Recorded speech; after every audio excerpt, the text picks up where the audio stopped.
Assalamu alaikum beautiful guys. Hope everybody will be fine. Today in this video we will solve previous year BTech entrance test paper with explanation in both language English and Hindi which was asked in Manu University. Many students have problems with Urdu language in this examination. So this problem will be solved because we will solve questions by translating Urdu language into English and Hindi. I will also share with you some extra concepts and solving trick. If this video is helpful for you, then please support to my channel more and more. So let's solve the questions.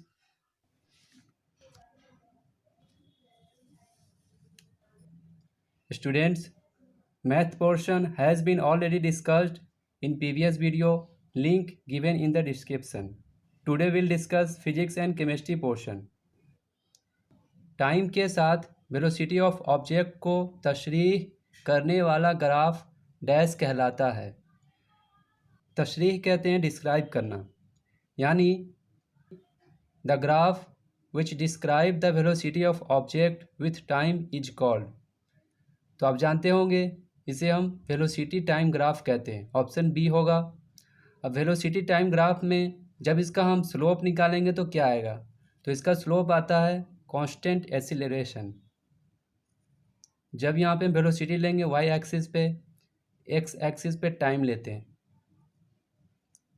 तो इसका जब हम slope निकालेंगे velocity time graph का तो एक constant acceleration आएगा which is straight line touching origin. तो आपको ये पॉइंट याद रखना है। नेक्स्ट है टाइम इंटरवल टी दौरान जिस्म के एवरेज एक्सीलरेशन इसकी स्लोप की तरफ से डैश दिया जाता है। दौरान कहते हैं ड्यूरेशन को। ये क्वेश्चन सेम है प्रीवियस क्वेश्चन से, सिर्फ वर्ड का चेंज है। The average acceleration of a body during time interval T is given by it's slope is velocity time graph. तो सेम क्वेश्चन है, सिर्फ वर्ड का चेंज है। नेक्स्ट है किसी खास वाकया पर एक्सीलरेशन ऑफ बॉडी डैश कहा जाता है, यानी खास वाकया यानी किसी इंस्टेंट पर, at any instant the acceleration of a body is called instantaneous acceleration. क्योंकि इंस्टेंटेनियस एक्सीलरेशन के शॉर्ट टाइम इंटरवल का एक्सीलरेशन होता है। नेक्स्ट है Newton's law of motion dash साल में शाये किया गया। शाया कहते हैं पब्लिश। तो Newton's law of motion publish कब किया गया? तो आप जानते होंगे 1687 में किया गया था। ऑप्शन ए होगा। नेक्स्ट है आखिरी पोजीशन से इब्तिदाई पोजीशन का मैग्नीट्यूड ऑफ डिस्प्लेसमेंट डैश है, यानी magnitude of displacement from initial position to final position is called, इसे हम कहते हैं टोटल डिस्टेंस। क्योंकि टोटल डिस्टेंस हम डिफाइन करते हैं the total length of a path travelled between two position. Next है इलेक्ट्रॉन्स की सिमत में फ्लो ऑफ चार्ज डैश कहा जाता है। सिमत कहते हैं डायरेक्शन को, यानी in the direction of electrons the flow of charge is called. तो इलेक्ट्रॉन के डायरेक्शन में चार्ज के फ्लो को हम इलेक्ट्रॉनिक करंट कहते हैं। अगर यही अपोजिट रहता, इलेक्ट्रॉन की डायरेक्शन के अपोजिट चार्ज फ्लो करता, तो उसको हम कहते हैं कॉन्वेंशनल करंट। रेसिस्टर में पावर ऑफ बैटरी डैश के तौर पर जाहिर किया जाता है। In resistor the power of battery is expressed as, resistor में power of battery power consumption से एक्सप्रेस करते हैं एंड पावर डिसिपेशन से भी एक्सप्रेस करते हैं। तो बोथ, तो यहाँ पे ऑप्शन डी होगा। Both A and B option correct है।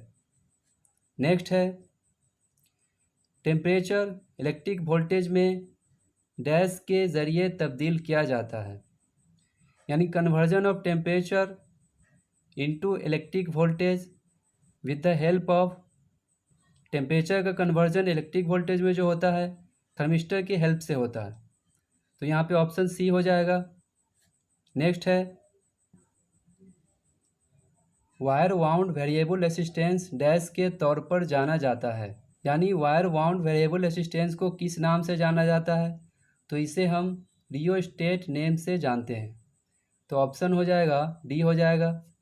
नेक्स्ट है, एक कार 2500 जूल टोटल एनर्जी इस्तेमाल करता है और आउटपुट 750 जूल करता है, कार की इफ़िशियंसी क्या होगी? यानी एक car total energy 2500 joule use करता है as a input and output जो देता है 750 जूल। तो हमें इफ़िशियंसी फाइंड करना है। तो इफ़िशियंसी का फॉर्मूला आप जानते होंगे, आउटपुट बाय इनपुट। आउटपुट क्या है 750, इनपुट क्या है 2500। तो 750 बाई 2500 होगा। यहाँ पे आंसर परसेंटेज में है तो 100 से मल्टीप्लाई कर देंगे तो क्या हो जाएगा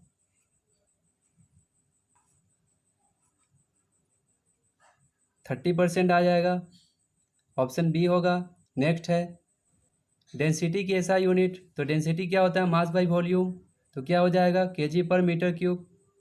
तो ऑप्शन सी होगा करेक्ट। नेक्स्ट है, डेंसिटी के केजी पर मीटर क्यूब को ग्राम पर सेंटीमीटर में तब्दील करने के लिए हम क्वांटिटीज़ को डैश के साथ तकसीम करते हैं। यानी डेंसिटी का यूनिट केजी पर मीटर क्यूब है, इसको कन्वर्ट करना है ग्राम पर सेंटीमीटर में।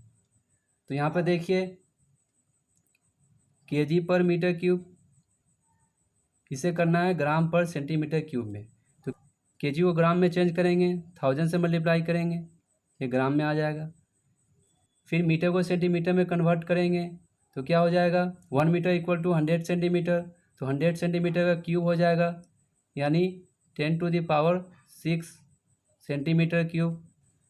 तो यहाँ 3 जीरो से 3 जीरो कैंसिल होगा तो क्या आ जाएगा नीचे 1000 आ जाएगा, यानी 1/1000 जी पर सेंटीमीटर क्यूब। यानी केजी पर मीटर को ग्राम पर सेंटीमीटर में कन्वर्ट करने के लिए हमें 1000 से डिवाइड देना होगा। नेक्स्ट है, तेल का मास 11040 केजी और डैश है, इसका डेंसिटी क्या होगा?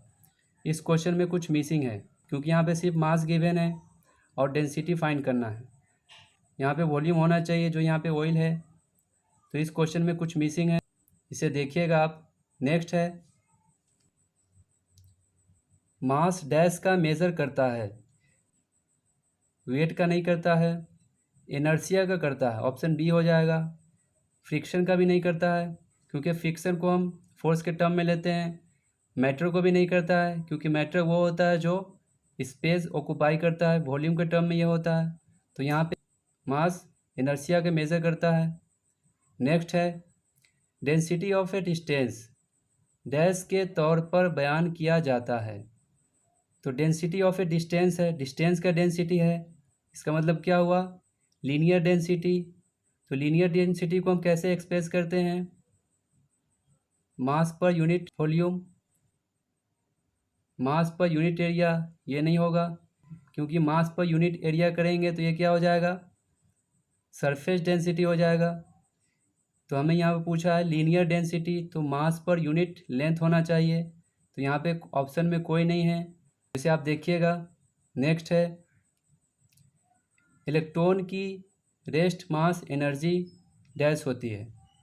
इलेक्ट्रॉन की रेस्ट मास एनर्जी जो होती है 511 किलो इलेक्ट्रॉन वोल्ट होती है। मगर यहाँ पे देखिए डेसिमल में दिया हुआ है, तो अगर यहाँ पे हम पॉइंट लेते हैं तो ये किलो चेंज हो जाएगा मेगा में। तो यहाँ पे आंसर हो जाएगा 0.511 मेगा इलेक्ट्रॉन वोल्ट। अब इसको निकालते कैसे हैं rest mass energy of electron Einstein equation से, E=mc² से। एम क्या लेंगे यहाँ पर mass of electron 9.1 × 10⁻31 kg। C क्या लेंगे velocity of light in vacuum 3 × 10⁸ metre per second. इसको मल्टीप्लाई करेंगे तो आपका ये ऑप्शन आएगा। नेक्स्ट है, अगर फोटो इलेक्ट्रॉन्स की मैक्सिमम काइनेटिक एनर्जी 0 है तब थ्रेशोल्ड फ्रीक्वेंसी के मुकाबले में frequency of incident photon dash है। तो आप तीनों में रिलेशन जानते होंगे, kinetic energy, threshold energy and frequency of incident photon. Kinetic energy equal to होता है H nu incident minus H nu threshold. तो काइनेटिक एनर्जी देख रहे हैं यहाँ पे मैक्सिमम है 0, तो 0 है तो ये क्या हो जाएगा, दोनों इक्वल हो जाएगा। तो यहाँ पे क्या होगा, threshold frequency and frequency of incident photon equal होगा। ऑप्शन बी करेक्ट है। नेक्स्ट है 66 किलोमीटर पर आवर से कार में आगे बढ़ने वाले 700 न्यूटन आदमी की मास क्या है। ऐसे किसी आदमी का इतना वेलोसिटी होता नहीं है, मगर यहाँ क्वेश्चन में दिया हुआ है। यानी किसी कार में एक मैन है, उसका वेट दिया हुआ है 700 न्यूटन, इतने वेलोसिटी से आगे चलता है। तो इसको वेलोसिटी से कोई मतलब नहीं है, क्योंकि वहाँ पे ग्रेविटी लगेगा। तो आप जानते होंगे एफ इक्वल टू क्या होता है, मास इनटू एक्सीलरेशन, मगर यहाँ पे एक्सीलरेशन नहीं होगा, क्या होगा, ग्रेविटी होगा। फोर्स कितना दिया हुआ है 700, जी यहाँ पे कितना लेंगे 10 लेंगे, तो मास आ जाएगा 700/10 यानी 70 kg आ जाएगा। नेक्स्ट है इनर्शियल फ्रेम के रेफरेंस डैश फ्रेम है। तो इनर्शियल फ्रेम हम कहाँ लेते हैं, Newton's first law of motion में लेते हैं। तो एक तो ये होगा inertial frame, Newton's first law में आता है, और वैलिड भी होता है फर्स्ट लॉ ऑफ मोशन के लिए। तो एक ऑप्शन तो ये हो जाएगा first law of motion and in which law of inertia is valid. जिसमें लॉ ऑफ इनर्शिया वैलिड हो उसमें इनर्शियल फ्रेम ऑफ रेफरेंस हम लेते हैं। तो आंसर हो जाएगा ए एंड बी दोनों हो जाएगा, डी ऑप्शन। नेक्स्ट है फोटो सेल कैल्शियम में coated oxidised silver cathode units electron के लिए। तो फोटो सेल कैल्शियम में coated oxidised silver cathode units electron के लिए इंफ्रारेड लाइट जरूरी होता है। नेक्स्ट है अगर एक 30 kg का आदमी 5 मीटर के स्टेयर्स 4 सेकेंड में चढ़ता है तब आउटपुट पावर क्या होगा। तो एक मैन है 30 kg का, 5 मीटर सीढ़ी पर 4 सेकेंड में चढ़ता है, तो उसका आउटपुट पावर निकालना है। तो यहाँ पे मैन स्टेयर पे चढ़ता है, इसका मतलब इसमें ग्रेविटी आएगी। तो work done by the man potential energy के इक्वल होगा mgh के। तो क्या हो जाएगा, work equal to mgh, m into g क्या लेंगे 10 लेंगे, इंटू h क्या है हाइट 5 मीटर, तो कितना हो जाएगा, यानी 30 इंटू 5 150 इंटू 10 कितना हो जाएगा 1500 जूल हो जाएगा। अब हमें पावर निकालना है, तो टाइम दिया हुआ है 4 सेकेंड, तो पावर क्या हो जाएगा वर्क बाई टाइम। तो इसको हम 4 से डिवाइड देंगे, 1500 को 4 से डिवाइड देंगे कितना आ जाएगा, 2 से देंगे तो आ जाएगा 750, फिर 2 से देंगे तो ये आ जाएगा 367.5 वाट आ जाएगा। ऑप्शन ए होगा। नेक्स्ट है लेंस सरफेस और प्रिंसिपल एक्सिस के दरमियान मिड पॉइंट डैश के तौर पर कहा जाता है। Lens surface and principal axis के बीच में जो मिड पॉइंट होता है उसको हम क्या कहते हैं। जैसे आप एक लेंस लेते हैं, ये लेंस का सरफेस हो गया, यहाँ से प्रिंसिपल एक्सिस पास करता है, तो इस मिड पॉइंट को हम क्या बोलते हैं, ऑप्टिकल सेंटर कहते हैं। तो ऑप्शन डी होगा। नेक्स्ट है एक 50 kg मास का लड़का 100 न्यूटन फोर्स के साथ भागता है, इसकी एक्सीलरेशन क्या होगी। तो एक्सीलरेशन क्या होगी, फोर्स बाय मास, फोर्स 100 है, मास कितना है 50, तो कितना हो जाएगा 100/50, 2 आ जाएगा। 2 मीटर पर सेकेंड से वो भाग रहा होगा, आंसर डी होगा। नेक्स्ट है एक ट्रक की आउटपुट 4500 जूल एंड 50% एफिशिएंसी है, इसकी इनपुट निकालें। अभी हमने प्रीवियस क्वेश्चन में डिस्कस किया है, एफिशिएंसी इक्वल टू क्या होता है, आउटपुट बाय इनपुट। तो इनपुट इक्वल टू क्या हो जाएगा, आउटपुट बाय एफिशिएंसी। तो यहाँ आउटपुट कितना है 4500, एफिशिएंसी कितना है 50%, परसेंट में है तो इसको हम 100 से क्या करेंगे, यहाँ मल्टीप्लाई कर देंगे। 0 से 0 कैंसिल, 5 से 9 बार में कैंसिल, यानी कितना आ जाएगा 9000 जूल आ जाएगा, इनपुट एनर्जी आ जाएगा ये। नेक्स्ट है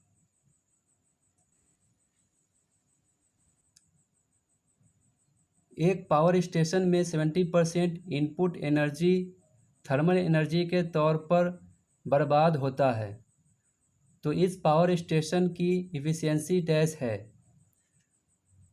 तो कोई पावर स्टेशन है, उसमें जो एनर्जी दे रहा है इनपुट 70%, वो डिस्ट्रॉय हो गया, तो उस पावर स्टेशन की एफिशिएंसी क्या है। तो ये भी सेम क्वेश्चन है इस क्वेश्चन जैसा। एफिशिएंसी इक्वल टू क्या होता है, आउटपुट बाय इनपुट। तो इनपुट हम कितना दिए होंगे स्टेशन में, 100% दिए होंगे, जिसमें से 70% डिस्ट्रॉय हो गया, यानी आउटपुट कितना निकलेगा 30% निकलेगा। तो क्या हो जाएगा 30/100 आउटपुट बाय इनपुट। तो इसको सॉल्व करेंगे तो कितना आ जाएगा, इफ़िशियंसी 0.3। तो यहाँ पे ऑप्शन ए होगा। नेक्स्ट है the nucleus of an atom dash पर मुश्तमिल है, यानी किसी एटम के न्यूक्लियस में क्या रहता है। तो आप जानते होंगे जब इलेक्ट्रॉनिक कन्फिग्रेशन बनाते होंगे तो न्यूक्लियस बनाते हैं तो उसमें रखते होंगे न्यूट्रॉन प्लस प्रोटॉन। तो न्यूट्रॉन एंड प्रोटॉन किसी एटम के न्यूक्लियस में रहता है, तो यहाँ पे ऑप्शन सी होगा। नेक्स्ट अब यहाँ पे केमिस्ट्री का क्वेश्चन है 77 है, 1 kg के सॉल्वेंट में मौजूद रहने वाले number of moles of solute dash कहा जाता है। तो ये डायरेक्ट डेफिनेशन दिया हुआ है, number of mole of solute in 1 kg of solvent, इसे हम मोलालिटी कहते हैं। अगर मोलालिटी का पूछे तो सेम यही है, सिर्फ यहाँ पे 1 लीटर ऑफ सॉल्यूशन आ जाएगा। Number of mole of solute dissolve in 1 litre of solution, तो ये मोलालिटी का होता है। अगर नॉर्मेलिटी बोले तो सिमिलर होता है, number of equivalent of A solute dissolve in 1 litre of solution. Formality का पूछे तो ये भी सिमिलर होता है, number of formula mass of A solute dissolve in 1 litre of solution. ये तीनों देख रहे हैं मोलारिटी, नॉर्मेलिटी एंड फॉर्मेलिटी में वॉल्यूम का टर्म आता है, यानी लीटर आता है। तो ये टेम्परेचर पर डिपेंड करता है, तो आप ये याद रखेंगे। तो formality, normality and molarity depend करता है टेम्परेचर पे। सिर्फ नॉर्मेलिटी जो है वो इंडिपेंडेंट होता है टेम्परेचर के, क्योंकि इसमें वॉल्यूम का टर्म नहीं आता। नेक्स्ट है जेल पर सबसे ज़्यादा इलेक्ट्रोनेगेटिव एलिमेंट डैश है। तो सबसे ज़्यादा इलेक्ट्रोनेगेटिव एलिमेंट आप जानते होंगे फ्लोरीन होता है पीरियोडिक टेबल में। इसको याद रखने का ट्रिक क्या है, फ़ोन कॉल याद रखिएगा, फ़ोन कॉल सबसे ज़्यादा होता है फ्लोरीन का, लगभग 4 होता है। फिर ऑक्सीजन का होता है 3.5, फिर नाइट्रोजन का होता है 2.8, फिर उसके बाद क्लोरीन का होता है। तो ये याद रखिएगा फ़ोन कॉल। नेक्स्ट है कॉपर सल्फेट को सॉल्यूशन से कॉपर को हासिल करने वाला मेटल डैश है, यानी कॉपर सल्फेट सॉल्यूशन से मेटल को निकालना है, तो किस मेटल के हेल्प से निकालेंगे। तो यहाँ पे रिएक्टिविटी सीरीज़ का यूज़ होगा। किसी कंपाउंड से एक एलिमेंट को रिमूव करना है तो उस एलिमेंट से ज़्यादा रिएक्टिव मेटल को हमें यूज़ करना होगा। तो कॉपर से ज़्यादा रिएक्टिव मेटल कौन सा है, जो कॉपर को क्या करेगा, कॉपर सल्फेट से रिमूव कर देगा। कॉपर से ज़्यादा मोर रिएक्टिव है वो सोडियम है। नेक्स्ट है Fe+2 में डी इलेक्ट्रॉन्स की तादाद डैश से बराबर नहीं है, यानी Fe+2 में जो डी इलेक्ट्रॉन्स है वो इक्वल नहीं है इसमें से किसके। पहले हमें यह फाइंड करना होगा Fe2 में डी इलेक्ट्रॉन कितने हैं। तो इसके लिए आपको Fe2 का कन्फिगरेशन लिखना होगा। तो यहाँ पे नोबल गैस कन्फिगरेशन लिखे आर्गन के हिसाब से, तो क्या हो जाएगा 18 हो गया आर्गन का। तो यहाँ पे क्या आएगा 4s2 3d6। तो यहाँ से 2 इलेक्ट्रॉन रिमूव हो जाएंगे क्योंकि ये +2 है। तो कितना आएगा डी पे इलेक्ट्रॉन 6 इलेक्ट्रॉन आएंगे डी पे। तो Fe+2 में जो इलेक्ट्रॉन है 6 है। तो यहाँ पे हमें चेक करना है 6 किस में नहीं होगा। तो यहाँ पे अगर चेक करें नियॉन के p इलेक्ट्रॉन में कितना इलेक्ट्रॉन है, तो नियॉन का क्या होता है 1s2 2s2 2p6, यानी इसमें 6 इलेक्ट्रॉन है जो इसके इक्वल आ रहा है।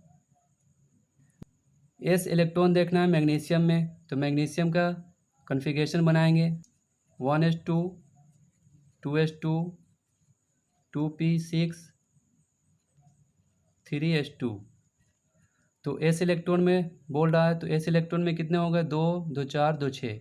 इसमें भी 6 इलेक्ट्रॉन आ रहे हैं जो इसके इक्वल है।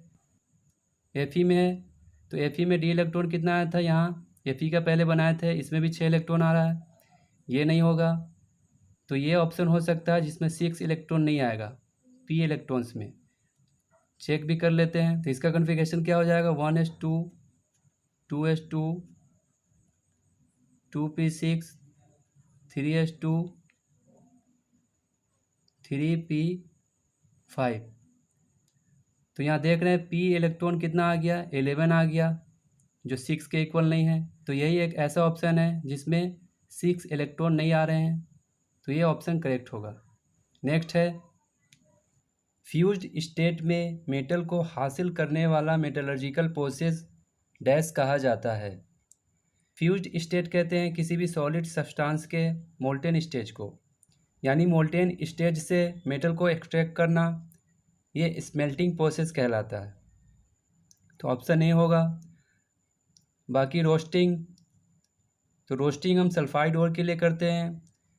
फिर कैल्सिनेशन है, कैल्सिनेशन से आपको याद रखना है C4 कैल्सिनेशन C4 कार्बोनेट। तो जितने भी कार्बोनेट ओर्स हैं उसमें जितने भी मेटल है उसको एक्सट्रैक्ट करने के लिए हम कैल्सिनेशन प्रोसेस यूज़ करते हैं। फ्रोथ फ्लोटेशन करते हैं concentrated of sulphide ores of zinc copper and lead. Next है कौन से गैस की मॉलिक्यूल्स की स्पीड ज़्यादा है। इसमें हमें मॉलिक्यूलर स्पीड पता करना है किसमें ज़्यादा है। तो आप जानते होंगे मॉलिक्यूलर स्पीड का जो फॉर्मूला होता है काइनेटिक थ्योरी ऑफ गैस में 8 RT/πm। यहाँ पे 8 R/π ये कांस्टेंट है। यहाँ पे गैस मॉलिक्यूल का स्पीड T/m रेशियो पे डिपेंड करेगा। T for temperature, m for mass of the molecule. अगर हाइड्रोजन मॉलिक्यूल की बात करें तो यहाँ पे टेम्परेचर गिवन है -73 डिग्री सेल्सियस। तो इसको हम केल्विन में चेंज करेंगे तो कितना हो जाएगा 273 में से इसको माइनस करेंगे तो आ जाएगा 200 केल्विन। तो इसका मॉलिक्यूलर स्पीड कितना हो जाएगा हाइड्रोजन का √100, ये तो कांस्टेंट है। T कितना आ गया टेम्परेचर 200।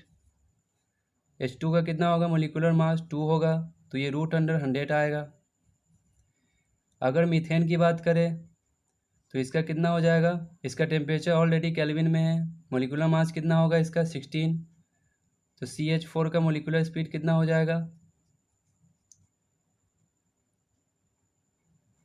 300 बाई मॉलिक्यूलर मास कितना होगा इसका 16। तो अगर इसको डिवाइड दे तो कितना आएगा अप्रॉक्सीमेट 19 आएगा।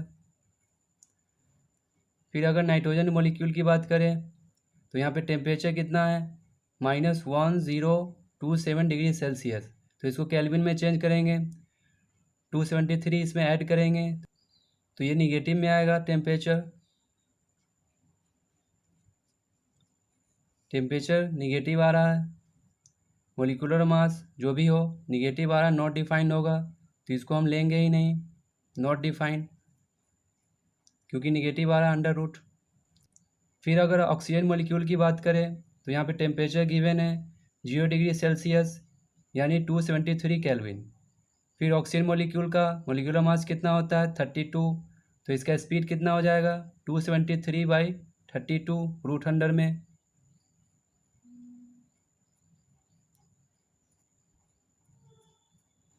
तो ये कितना आ जाएगा, मान लेते ये 30 है, तो अगर 30 से अगर डिवाइड देते इसको तो लगभग 9 आता, तो ये लगभग 9 और 10 के बीच में ही आएगा।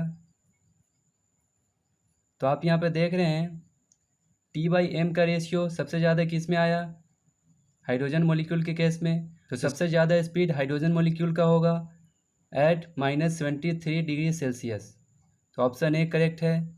नेक्स्ट है फ्रोथ फ्लोटेशन प्रोसेस में इस्तेमाल किया जाने वाला तेल डैश है, यानी फ्रोथ फ्लोटेशन प्रोसेस में कौन सा ऑयल हम यूज़ करते हैं।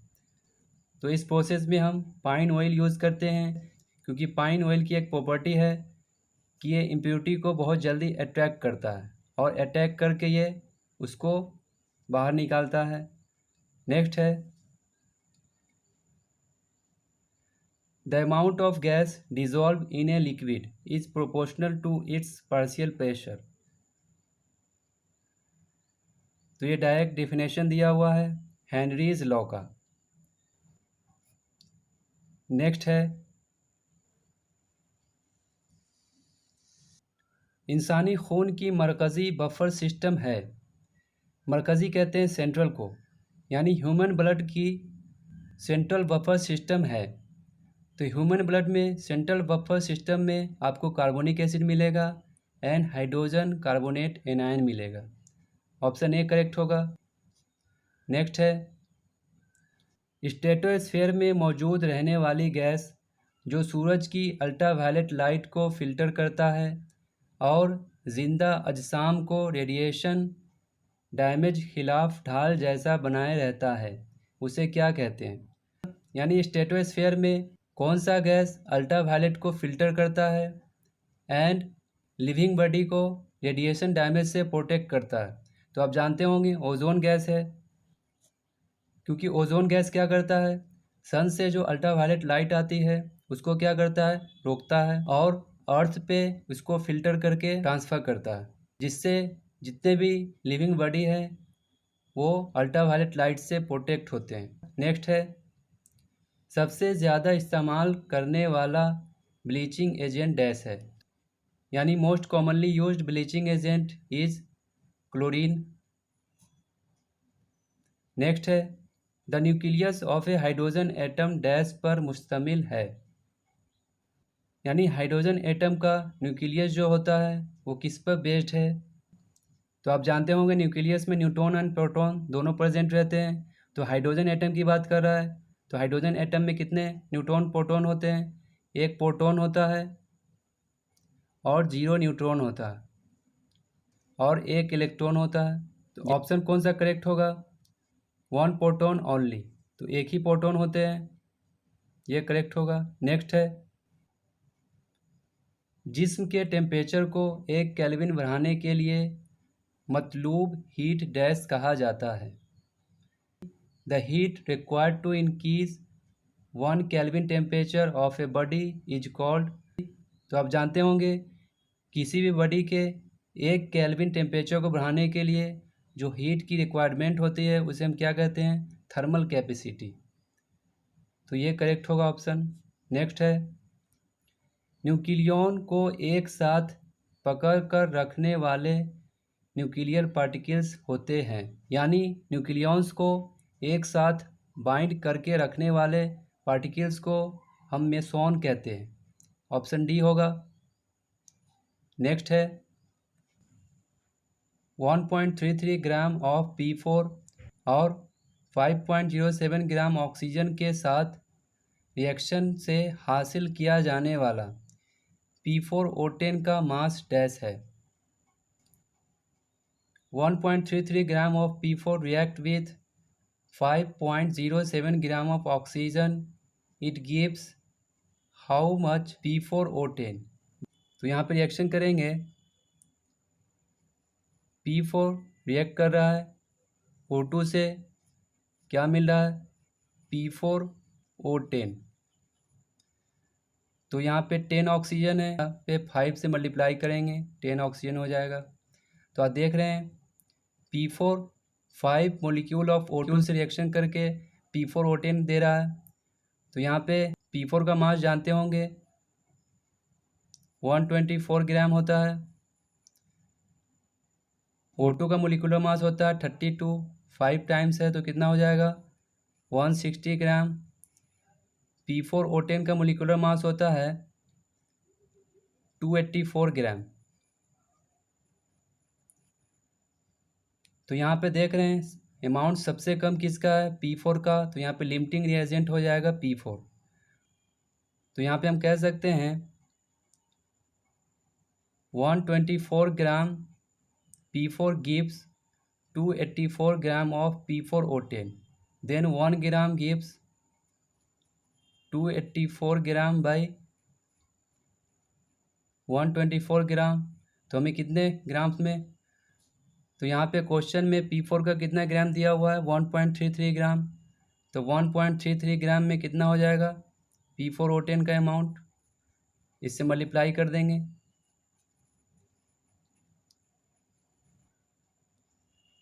फिर इसको सॉल्व करेंगे तो 124 है, ये लगभग 2 टाइम्स में जाएगा। फिर इससे मल्टीप्लाई करेंगे 1.33 से 2 को मल्टीप्लाई करेंगे तो ये आएगा 3 पॉइंट के समथिंग में। तो यहाँ पे एक ही ऑप्शन है 3 पॉइंट में, 3.05 ग्राम होगा आंसर P4O10 का मास। नेक्स्ट है the octane number of zero dash के लिए मकदर किया जाता है, यानी ऑक्टेन नंबर 0 इसमें से किसका होता है। ऑक्टेन नंबर 0 जो होता है 2 मिथाइल ऑक्टेन N हेप्टेन का होता है ऑक्टेन नंबर 0। नेक्स्ट है हाइड्रोजिनेशन में कैटेलिस्ट जैसा इस्तेमाल किया जाने वाला मेटल है। During hydrogenation which catalyst is used as a metal. तो आप हाइड्रोकार्बन में पढ़े होंगे, हाइड्रोजिनेशन जो करते हैं अनसेचुरेटेड कार्बन को सेचुरेटेड कार्बन बनाने के लिए, यानी एल्कीन को एल्केन में चेंज करने के लिए। तो उस टाइम में हम जो कैटेलिस्ट यूज करते हैं निकेल करते हैं एट 300 डिग्री सेल्सियस। तो ऑप्शन आपका ए होगा। नेक्स्ट है माहौल में सबसे ज़्यादा एबंडेंट रेयर गैस है। माहौल कहते हैं एटमॉस्फेयर को, रेयर गैस कहते हैं नोबल गैस को। इन atmosphere most abundant noble gas is. तो एटमॉस्फेयर में सबसे ज़्यादा अमाउंट में जो रेयर गैस पाया जाता है वो ऑर्गन है। अगर हम एटमॉस्फेयर में गैस के कंपोजिशन की बात करें तो सबसे ज़्यादा जो पाया जाता है नाइट्रोजन,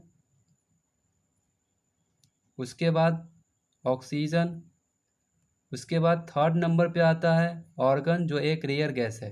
तो आपसे ये भी पूछ सकता है third most abundant rare gas कौन सा है, तो ऑर्गन होगा। फोर्थ नंबर पे है CO2, फिर फिफ्थ नंबर पे है हाइड्रोजन, फिर उसके बाद नियोन आता है, फिर उसके बाद हीलियम, फिर उसके बाद क्रिप्टन है, फिर जेनॉन है, फिर आखिरी में आता है ओजोन। ओजोन को याद रखिएगा, ओजोन में जेड आ रहा है, जेड लास्ट में ही आता है ओजोन लास्ट में आता है, सबसे कम अमाउंट में होता है। एटमॉस्फेयर में सबसे ज़्यादा क्या होता है नाइट्रोजन एंड थर्ड नंबर पे जो होता है रेयर गैस यानी ऑर्गन होता है। नेक्स्ट है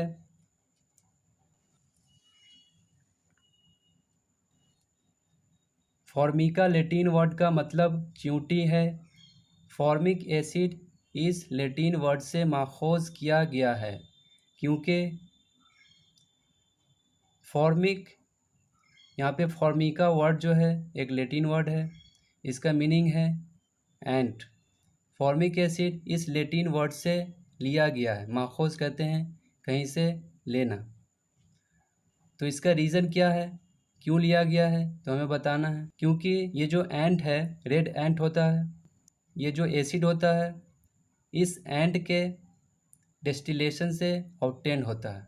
तो यहाँ पे ऑप्शन जो हो जाएगा, this ant in ancient time was use to eliminate ant hills, ये नहीं होगा। कोरोसिव एसिड, ये भी नहीं होगा। This acid was first obtain by distillation of ants, तो ये करेक्ट होगा। नेक्स्ट है, इंडिया की कसरत मिला और डैश है। कसरत मिला कहते हैं मोस्ट एबंडेंट, यानी मोस्ट एबंडेंट और ऑफ ए इंडिया मैग्नेटाइट होगा। क्योंकि मोस्ट एबंडेंट और जो पाया जाता है इंडिया में आयरन की ओर ही पाए जाते हैं। जैसे मैग्नेटाइट हुआ, हेमेटाइट हुआ, सिडराइट हुआ, उसी को हम फुल्स गोल्ड भी कहते हैं। तो मैग्नेटाइट करेक्ट है। नेक्स्ट है, एक ऑर्गेनिज्म के इनहेरिटेड ट्रेड्स डैश से कंट्रोल किए जाते हैं। तो ऑर्गेनिज्म के इनहेरिटेड ट्रेड्स को डीएनए मॉलिक्यूल से कंट्रोल किया जाता है। नेक्स्ट है, एक आदमी को जिस्म 1 ग्राम के यहाँ पे फैट होगा को तखूल करता है तब तैयार होने वाली हीट एनर्जी डैश है। यानी if a person convert 1 gram of fat then heat energy produce. तो किसी भी पर्सन के 1 ग्राम ऑफ फैट कन्वर्ट करता है 39 किलो जूल हीट एनर्जी। यहाँ पे केजी में ऑप्शन है, यहाँ पे लग रहा है कुछ मिसिंग है, किलो जूल होगा, 39 किलो जूल हीट एनर्जी आएगा। ऑप्शन सी करेक्ट होगा। नेक्स्ट है, CO2 के मोल्स की तादाद जो 16 ग्राम के ऑक्सीजन में मुश्तमिल है। यानी the number of moles of carbon dioxide present in 16 gram of oxygen. तो हमें नंबर ऑफ मोल्स निकालना है CO2 का 16 ग्राम ऑक्सीजन में। तो इसको हम ऐसे फाइंड करेंगे, 1 mole of CO2 contain 32 gram of oxygen molecule. तो हमें फाइंड करना है 16 ग्राम ऑक्सीजन में कितने मोल ऑफ CO2 होंगे। इसे 16 ग्राम बनाना है तो बोथ साइड 2 से डिवाइड करेंगे, कितना हो जाएगा 0.5 mole of CO2 contain 16 gram of oxygen. यहाँ पे CO2 के 0.5 मोल्स आएंगे, तो ऑप्शन ए करेक्ट होगा। नेक्स्ट है, डाइट में नमक की मरकजी इस्तेमाल डैश के लिए है। यानी डाइट में मेन यूज़ ऑफ सॉल्ट जो होता है डाइट में फूड को डाइजेशन करने का, and produce a small amount of hydrochloric acid make the taste of food better. यानी खाना को टेस्टी बनाता है, ये हो सकता है मगर ये मेन यूज़ नहीं है। फिर नेक्स्ट है, produce in small amount of hydrochloric acid required for digestion of food, ये हो सकता है स्मॉल अमाउंट में हाइड्रोक्लोरिक एसिड प्रोड्यूस करता है जो डाइजेशन ऑफ फूड में हेल्प करता है। तो मेन यूज जो हो जाएगा डाइट में सॉल्ट का, ये ऑप्शन करेक्ट हो सकता है। सो स्टूडेंट्स, हमने यहाँ पे 100 क्वेश्चन डिस्कस किए 2 पार्ट्स में। I hope it will be help you. If any doubts regarding these questions, then please comment your questions in the comment box. I try to reply your answer. Thanks for watching.